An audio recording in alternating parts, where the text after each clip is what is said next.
Seja bem-vindo para esse vídeo e nesse vídeo daqui a gente vai falar sobre o empate em 1-1 entre Fortaleza e Grêmio. Bom, eu não gostei do jogo, achei um jogo horroroso por sinal.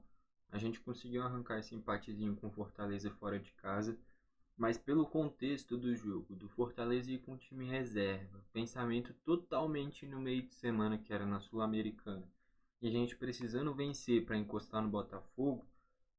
Foi uma atuação que deixou muito a desejar.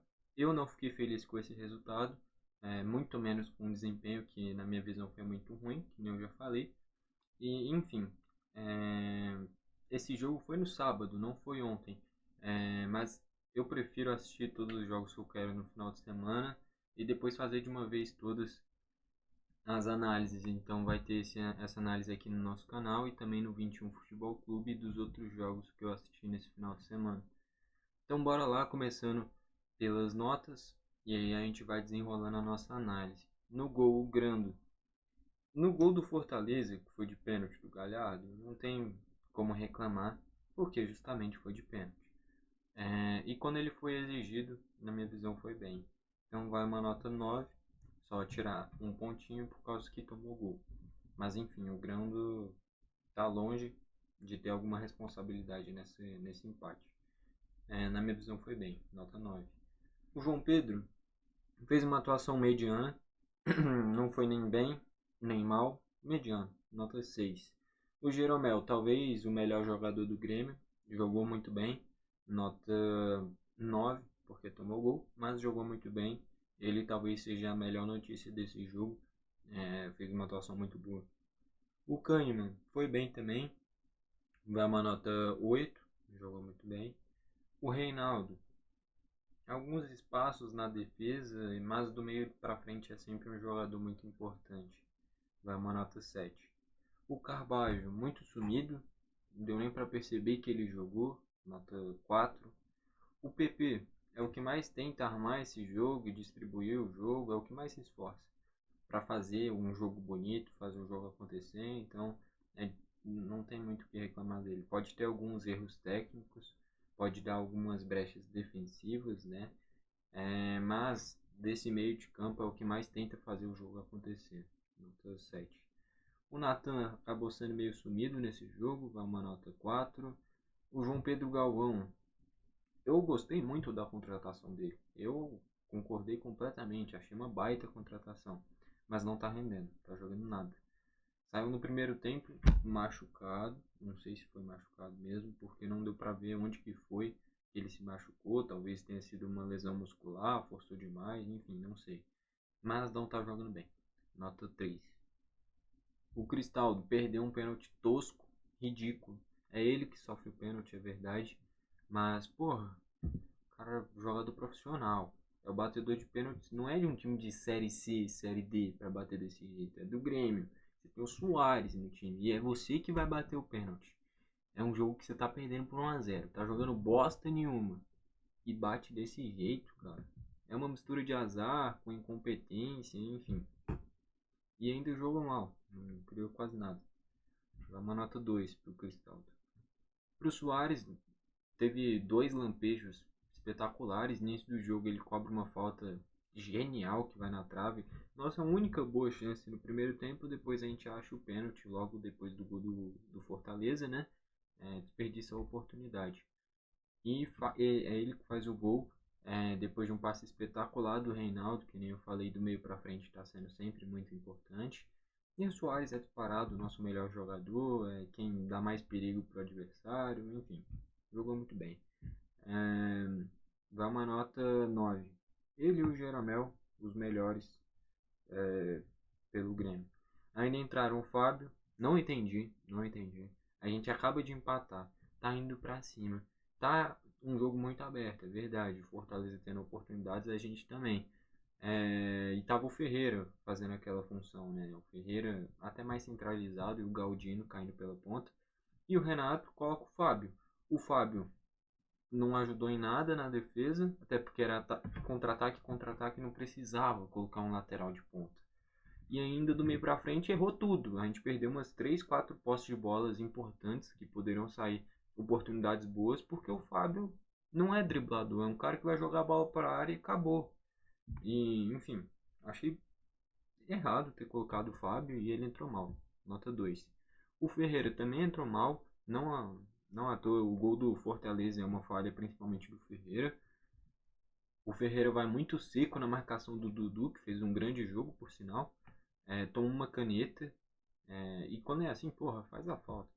Faz a falta. Ele acabou deixando seguir. O Dudu cruzou. Bateu na mão do Reinaldo. Que nem eu falei, defensivamente tem buracos, mas do meio pra frente é muito bom. Enfim, eu queria ver de novo, porque o lance até agora eu tô meio em dúvida. Porque se bate direto na mão do Reinaldo, é muito pênalti, não tem nem o que questionar. Agora, se bate no peito e depois na mão, isso não é pênalti. E foi essa a minha impressão. A minha impressão é que bateu no peito, na mão colada aqui, e depois bateu na outra mão. Isso não é pênalti. É a regra que diz, não é o que eu estou dizendo.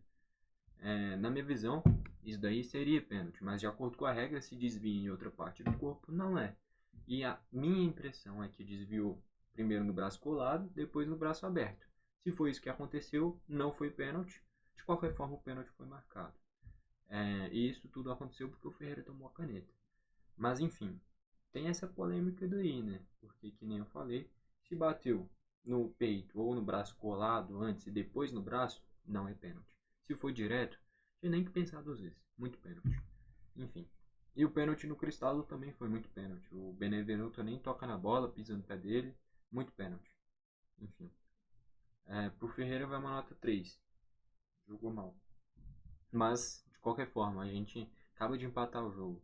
Tá crescendo no jogo. Você vai tirar um ponta de driblador para colocar um lateral. Pra mim, o Renato errou nisso daí. O Galdino entrou bem na minha visão. Nota 7, vem entrando bem. O Bessosa entrou muito mal, errando tudo. Mas da metade pro final do jogo, depois que a gente empata principalmente, ele cresceu e na minha visão acrescentou boas jogadas, bons contra-ataques. Mas entrou muito mal de início, né? Enfim, dá uma nota 5. O Ronald, nota 5 também, fez o basiquinho ali no meio de campo e é isso. Destaque do Fortaleza. Dudu jogou muito na lateral direita. O Escobar é bom lateral esquerdo, principalmente defendendo. O Lucas Sacha jogou muito bem. O Crispim é muito bom jogador. Pikachu é muito bom jogador. O Machuca dá pra ver que é muito driblador, tem bons dribles, boas jogadas. O Galhardo saindo muito da área e criando boas jogadas, jogou bem também. Entraram ainda o Tinga, o Tomás Pochettino, o Romarinho, que entrou bem, o Romero e o Caleb. Esse time do Fortaleza é bom. Tem boas peças até nesse time reserva. Estatísticas: 18 finalizações do Fortaleza, sendo 6 no gol, 15 do Grêmio, sendo 3 no gol. Tudo bem, foi fora de casa? Foi, mas era o time reserva do Fortaleza. E se o nosso time titular já é superior contra o titular do Fortaleza, contra o reserva tinha que ser muito superior. Não foi o que mostrou dentro de campo. A gente perdeu ponto no primeiro turno contra eles, perdeu ponto de novo contra eles. Foram 4 pontos que a gente deixou passar. Um jogando em casa, que era para vencer, e outro contra o time reserva deles, que era para vencer também. 4 pontos desperdiçados aí nesse meio do caminho, que hoje estão fazendo falta. Posse de bola, 52% para o Fortaleza, 48% para o Grêmio. Faltas, 10 do Fortaleza tendo um amarelo, 12 do Grêmio tendo 2 amarelos. Escanteios, 3 do Fortaleza, 7 do Grêmio. Naturalmente, segundo tempo, o Grêmio tendo que ir para ataque, criar oportunidades, teve mais escanteios. Com esse resultado, a gente fica na terceira colocação com 44 pontos, Fortaleza na nona colocação com 39 pontos. É a melhor equipe do segundo turno, Fortaleza, está fazendo uma ótima campanha, é um time muito bem treinado, tem bons jogadores, mas era o time reserva, era para ter vencido. E que nem eu falei, esses 4 pontos, que foi o empate no primeiro turno, o empate no segundo turno, que a gente perdeu esses 4 pontos, hoje a gente estaria com 48 pontos. Estaria a 3 pontos do líder. Se o Botafogo perde hoje para o Goiás, a gente na próxima rodada poderia virar líder se vencesse o Grenal. Então, são pontos que fazem falta nesse meio do caminho e são pontos que deveriam ter vindo em casa contra o Fortaleza e fora de casa contra o time reserva do Fortaleza. Então, 4 pontos que fazem falta nesse atual momento. Enfim, só para fechar, o craque da partida, pelo lado do Fortaleza poderia ser o Dudu, pelo lado do Grêmio ou o Jeromel ou o Soares. Vai o Jeromel. voltando de lesão, voltou muito bem, é impressionante. O Jeromel joga demais, tem uma noção defensiva, uma noção de armar o jogo também muito boa. Enfim, atuação espetacular. Para mim, os 3 melhores do jogo: Jeromel, Soares e Dudu. Então, para mim, o melhor do jogo, o Jeromel. Se você concorda, deixa o like. Se você discorda, deixa o dislike. Comenta aqui embaixo para você quem foi o craque da partida. E, só para fechar, o próximo jogo do Grêmio é Grenal. É Grêmio contra Inter. Cadê aqui a tabela? Ó, o Inter está lá na parte de baixo da tabela. Vai definir muita coisa esse meio de semana. Tem a Libertadores, Inter e Fluminense. Se o Inter vai para a final, beleza. É um cenário que pro Brasileirão é bom pra gente. A gente enfrenta um Inter que pode ir meio relaxado. Agora, se o Inter é eliminado pelo Fluminense, o que eu ficaria muito feliz. Mas, pro Grenal, o Inter chegaria com sangue no olho, porque já viu que a temporada foi uma merda, se for eliminado pro Fluminense, e vai brigar contra o rebaixamento. Então, tendo em vista o cenário do Brasileirão, a melhor coisa que poderia acontecer é o Inter ir para a final e ir um pouquinho relaxado contra a gente.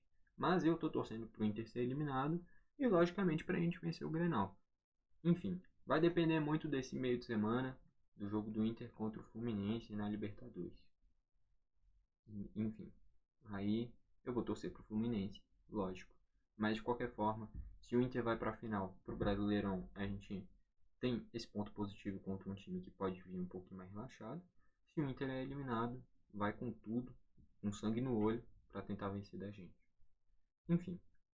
E hoje ainda tem que torcer contra o Botafogo, né? Que é contra o Goiás.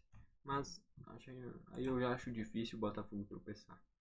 Enfim, foi esse o vídeo. Valeu e falou.